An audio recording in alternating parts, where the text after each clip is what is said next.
2023 সালের জন্মদিন, দিদার সঙ্গে শেষবার। 2023 সালের জন্মদিনটা আমার জীবনে একটা বিশেষ চিহ্ন এঁকে গেছে। তখনও বুঝিনি সেটাই হবে দিদার সঙ্গে কাটানো আমার শেষ জন্মদিন। তবু আমি কৃতজ্ঞ, কারণ ভগবান আমায় দিদার মতো একজন অসাধারণ মানুষকে জীবনের আশীর্বাদ হিসেবে উপহার দিয়েছেন। আমার জীবনে তুলি, রিজভি সহ আরও অনেক বন্ধু রয়েছে যারা ছোটবেলা থেকেই আমার পাশে থেকেছে, ভালো সময়ে খারাপ সময়ে সব কিছুতে। ক্লাস 3 থেকে আজ পর্যন্ত আমাদের বন্ধুত্ব অটুট। বড় হয়ে গেছি ঠিকই, কিন্তু ছোটবেলার সেই মুহূর্তগুলো আজও মনে পড়ে যায়। মেসেঞ্জার বা হোয়াটসঅ্যাপে মাঝে মাঝে আমাদের সেই স্মৃতিগুলো ফিরিয়ে আনি, হেসে নেই, মনের ভেতরের শূন্যতাকে খানিকটা ভরিয়ে তুলি। আর আমার জীবনে আমার দিদি ঠিক কতখানি জায়গা জুড়ে আছে, যারা আমাকে চেনে, জানে, ওরা জানে। তবে 2023 সালের জন্মদিনটা একটু বেশি আলাদা ছিল। সেদিন আমি দিদার একটা সাদা শাড়ি পরেছিলাম। ওটাই ছিল ওনার নিজের শাড়ি।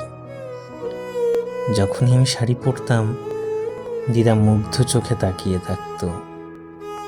সেই দৃষ্টিতে থাকতো একরাশ ভালোবাসা, নির্ভরতা, আশ্বাস।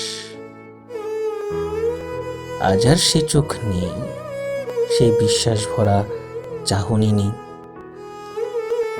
দিদাকে ছাড়া কাটিয়ে দিয়েছি আজ 1 বছর। ভাবতেই পারিনি পারবো, কিন্তু সময় মানুষকে অনেক বড় করে দেয়। এতটা বড় হতে আমি চাইনি। আজ আর কেউ জানালার ধারে দাঁড়িয়ে আমার পথ চেয়ে থাকে না। কেউ আর দরজা খুলে ঠিক করে হেসে দেয় না। কারো সঙ্গে আর ঝগড়াও করি না। অভিমান জমে থাকে গলায়, কথার আটকে যায়।